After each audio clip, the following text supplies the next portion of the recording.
I was talking to this female friend of mine, and she was telling me that all of her boyfriends have been these jerks who just would insult her and put her down. And I thought about it for a minute, and I said, well, what are you, stupid? Just to test it out. And this is true. Now she's planning to drive like over an hour to come see me on stage for, I guess, 4 minutes, which, I guess I'm a douchebag now. It can't beat them. Anyway, we met up at Harbin Hot Springs. I don't know if any of you have been there. Yeah. It's nice. I was talking to a friend who was asking about my plans for the week, and I told him I was going to go up there on a Wednesday, and he got this weird expression on his face. He smiled, and his eyebrows kind of migrated up towards his scalp, and he started nodding, and he said, oh, my wife is going to go up there that day. And I said, oh. And we kind of did that for about 3 or 4 minutes, because both of us were thinking the same thought. Like, his wife and I were about to see each other naked.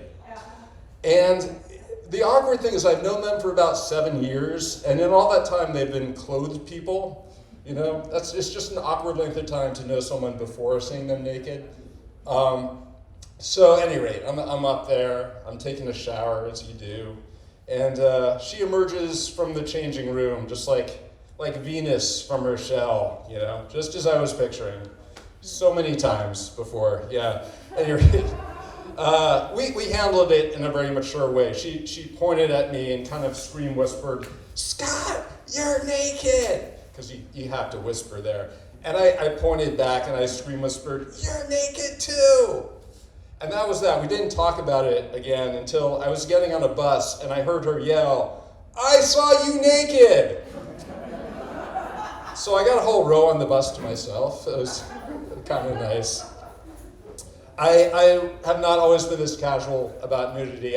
When I was young, I had a real phobia about naked bodies. So my mother, she had been one of those girls who had gotten no sex education at all. So when she got her period for the first time, she thought she was dying. She was one of those girls. So when it came to her own children, she was determined to make the opposite mistake. So when I was 5, she got out her college biology textbook and just told me the worst bedtime story ever. I was like, Mom, why are you talking about this? Like, stop. Can't we read Paddington? But, no. And from those diagrams, it was all cross-sections of the human body. I just learned, adults are just these Lovecraftian horrors under their clothing, all just tubes and organs.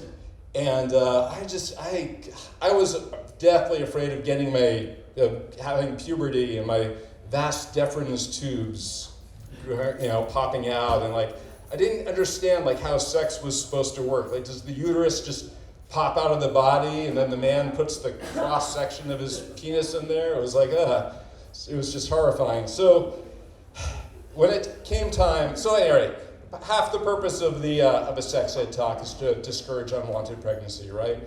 And I didn't have my first kid until I was 40, and so yeah. When it came time for me to have the sex talk with him, I was determined not to make the mistake my mother did. I waited until he was almost a teenager and knew everything, and I tried to have it. It was really casual. I was like, hey, son, we've never talked about sex before. And he said, Dad, stop it. Can't we just listen to mumble rap? So carrying on a proud family tradition, that is my time. Thank you so much.